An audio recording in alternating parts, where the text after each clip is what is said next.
Hey, what's up, my dude? Your friendly neighborhood Tony here. It is officially the first of a new month, and you know what that means? It is time for me to go over another letter in my Blu-ray collection. So, for those that might be new here, every single month I go through another letter in alphabetical order in my Blu-ray collection to ultimately share with you every movie that I own. And then, of course, by the time I get all the way to the Z's, it will be like 2 years down the road, which means I'll probably have more movies that start with the letter A and so on and so forth. So this is just a fun way for me to share with you the movies I have, and maybe you can let me know which ones I'm missing. If that kind of thing sounds good to you and you want to see more Blu-ray collections just like this, make sure you subscribe. Also, I should mention before we get into this one, I have every single movie listed in the description box below with Amazon links. Of course, they're affiliate links, so if you do use those, it's going to give you the best price. It doesn't cost you anything extra, and it just gives me a little kickback. So if you use them, I appreciate it. If not, no big deal. All right, so for this month, we are going through movies that start with the letter E, and I'll let you know, there's not really that many in my collection here, so we'll just go one by one. I'll tell you a little bit about the movie and why I have it in my collection. All right, first up on the list is a movie called Easy A. Now, this is a movie that my girlfriend actually recommended, so I hadn't seen this when it first came out, but man,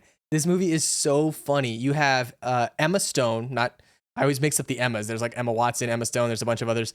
But Emma Stone playing a high school student, and it's kind of a play on The Scarlet Letter, which is a book and a movie that came out quite some time ago. And basically her character is pretending to sleep with other people in order to kind of help them seem cooler, and they're paying her for these services. So she's not being paid to sleep with them, but rather to pretend that she is. It's kind of a messed up idea, but the movie ends up being really, really funny. The two people that play her parents are especially hilarious. Like, there are so many scenes, there's so many lines from the movie that are like really quotable, and it's just a fun one to go back and watch from time to time. So Easy A, one I hadn't seen at first, but now it is in the pile. All right, next up is a movie that starts with the letter E, but also starts with the letter L, and also starts with, I think, another letter, I forget.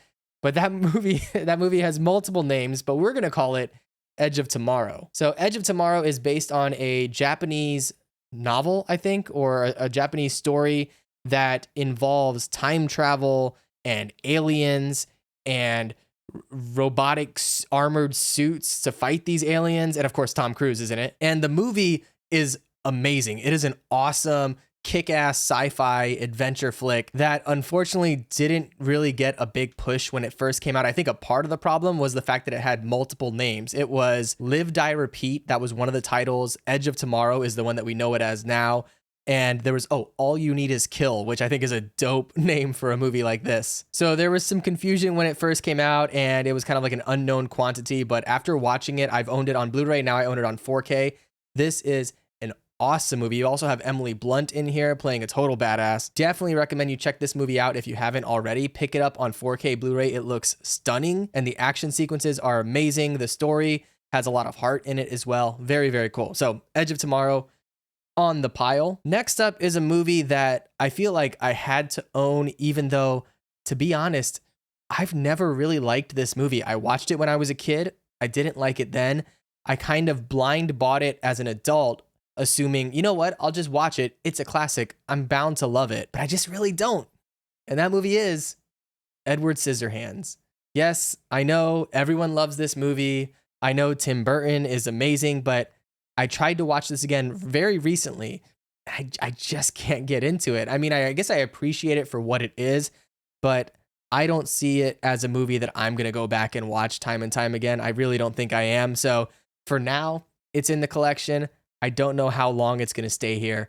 I might end up getting rid of this one down the road. But Edward Scissorhands, I think this is like Tim Burton's big break, if I remember correctly. I don't really have the timeline of his career in my head, but this was, I think, a very early on flick for him. And it kind of set into motion his style that he would become known for. And also, of course, working with specific actors. He worked with Johnny Depp a million times. You also have, oh my gosh, what's her name that plays the love interest in this? Winona Ryder. Oh my God, how did I forget Winona Ryder's name? But he's worked with her a ton of times. Yeah, this is kind of something that set Tim Burton up, I think, to kind of continue onward with his specific style and with the actors he liked to work with.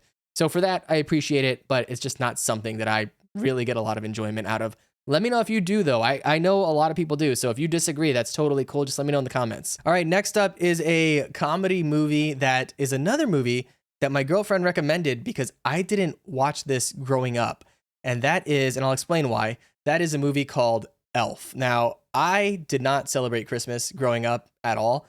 Really didn't celebrate any holidays. But because of that, I had never really watched a lot of Christmas movies, or I really couldn't connect to them. But watching Elf later on in life, now, this movie is awesome. I remember watching it a while back, didn't really enjoy it, didn't get a lot out of it, but then going and watching it again and really just kind of opening myself up to the ridiculousness of Will Ferrell. This movie is fantastic. It's so much fun. This is, and I know it's not saying much because I haven't seen a ton of Christmas movies, but this is definitely one of my favorite Christmas movies. No question. This is right up there for me with Home Alone and Die Hard. So Elf, I have it on 4K, which I don't know if you necessarily need to get this on 4K. I think the Blu-ray is fine, but I just picked it up myself because, you know, sometimes I just like to treat myself and upgrade a little bit for no reason. All right, next up we have a bit of a twofer, although to be honest, I think I've only watched the first movie in this series in its entirety, and that is The Emperor's New Groove, and it's in a double pack with Kronk's New Groove, which is not a very good movie at all.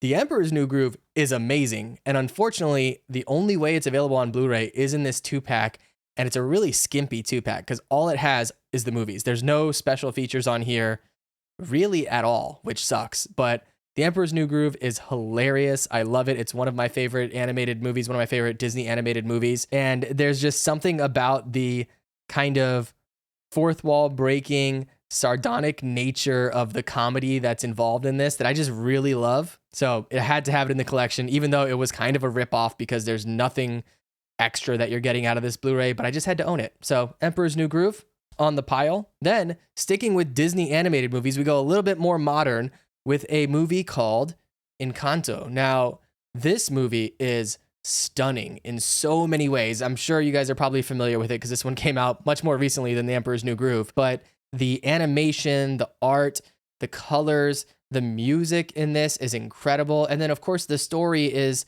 it's what Disney does best. When Disney is at its best, it's giving you something that is a visual spectacle, of course, but also something that is relatable to the entire family. And that is exactly what this is. This is without a doubt a family movie, and it's something that multiple generations of family can really get something out of. So I absolutely love this. I think it's stunning. It's so much fun. This is a movie that I will go back and watch time and time again, I think for a very long time. So Encanto on 4K, absolutely beautiful. Definitely recommend you pick that one up. All right, so now we're going to go back in time a little bit. And this is the only DVD I think I have that starts with the letter E because it's just not available on Blu-ray, but that is the timeless classic Encino Man. Of course, now we have Pauly Shore in this. Sean Astin is in this, who you know from being Samwise Gamgee. And of course, it stars Brendan Fraser, who now is all over the place now that he's kind of back and he just won an Oscar. But this is one of his early flicks. Oh, you know what? You also have Ke Huy Quan in this movie in a smaller role, but he's in it as well, which is kind of cool because he also just won an Oscar. So pretty dope. This is just a fun, stupid movie about some high school kids in Encino, California that unearth a caveman played by Brendan Fraser. And it's kind of like this fish out of water story with him being brought back to life in the late 80s, early 90s. I forget when this came out. I think it was early 90s. And it's just ridiculous. It's just a fun time. I wish it was on Blu-ray. I don't know why it's not available on Blu-ray, but it's a great, fun movie that if you grew up with this, you're going to enjoy it. I don't know if it's one of those movies that you can jump into if you don't have that nostalgia, but maybe, I don't know, give it a shot. All right, next up is another movie that came out a little while back. I really enjoyed this. It was unfortunately something that came out at just the wrong time. You know, it was like right place, wrong time type situations, and that is a movie called Equilibrium. Now, this came out around the same time as the first Matrix movie, and as you can see from kind of the cover here, you can imagine some people being like, oh, that just seems like a Matrix knockoff, but it's really not at all. In fact, if anything, it's a Fahrenheit 451 knockoff. If you're not familiar with Fahrenheit 451, that's a book which I think they made into a movie that is about burning books, essentially, and about destroying art so that humans don't end up being emotionally charged or inspired by art. And it's kind of like a roundabout way to avoid, I guess, just like violence in the world. That you figure you get rid of human emotion and things that elicit emotion, then nobody's going to go crazy and kill people. And that's kind of what this movie is about. Christian Bale plays I forget what they call them in the movie, but they're basically like a special police force that is supposed to hunt down art and books and things like that. And everybody has to take these pills that kind of like nullify their emotions. And he ends up kind of waking up to what's really going on. And what also is cool about this is I think this is one of the first movies that implemented something that we call nowadays gun fu, which you'll see a lot in the John Wick movies. This was a very early film that had these like crazy martial arts scenes incorporating gun techniques with them. And so this was something that I think really inspired kind of John Wick now down the road. And although I think maybe the story itself has a couple of holes in it, maybe it's not the most well-written thing, it is just a lot of fun and it's a really cool concept. So Equilibrium, a movie that I really dig and that I've liked for quite some time that maybe just fell under the radar a little bit. All right, next up we have another absolute classic. This is one of Steven Spielberg's biggest movies of all time. Of course, E.T., the Extraterrestrial. This is a movie that I remember watching as a little kid and it really freaked me out, especially the ending of it. If you remember the ending of E.T., it's like this weird thing where there's this like military science team that is doing experiments on ET, and I just remember being really freaked out by that as a kid. But watching it again as an adult, I feel like you get so much more out of this. It's really enjoyable. It's still a little freaky, I'm not gonna lie. There's still some stuff in here that kind of creeps me out a bit, but I really love it. It's a classic. I don't know how often I'm going to go back and watch this movie, but every now and then you just kind of get the itch for some classic Spielberg, and this is definitely on the top of that list. Next up, we talked a little bit about Ke Huy Quan and how he just won an Oscar. Well, the movie he won an Oscar for also starts with the letter E, and that is Everything Everywhere All at Once. This movie is amazing. Holy cow. So when I saw this in theaters, I go to the movies pretty much every week, right, to see all the new movies that are coming out.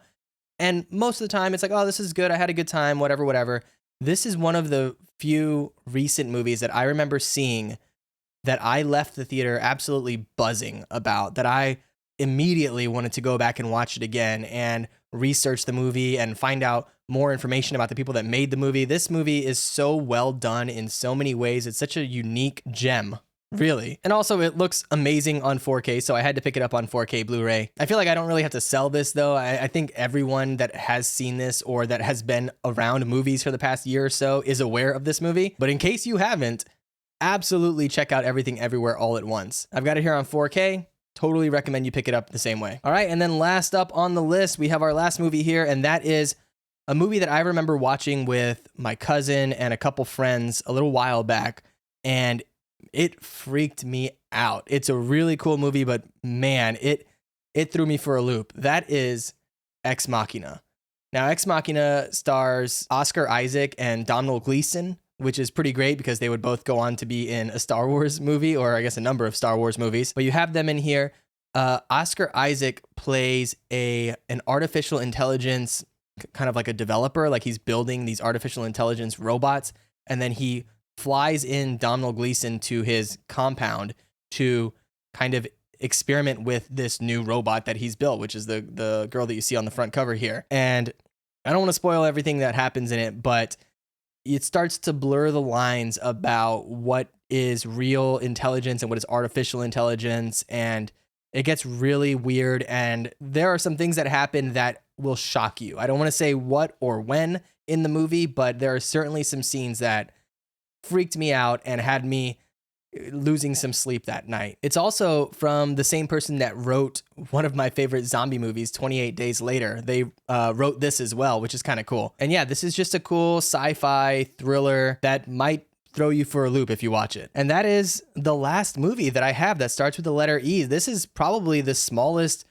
letter group of movies that I've gone over so far, but there are definitely some great movies in here. Again, as I mentioned, I'm going to list all of them below in the description box with Amazon links there. So if you want to pick them up yourself, please do use those links. It really helps me out. In fact, right now, it's the only way I'm making any money on YouTube because I'm just a tiny little channel with just a few subscribers. Also, if there are any movies that you can think of that I missed that start with the letter E, let me know in the comments below, because when we get back around to this, I'm going to hope that I have a lot more movies here. So definitely let me know whatever you think I missed in the comments below. And of course, if you want to see more videos just like this, make sure you subscribe.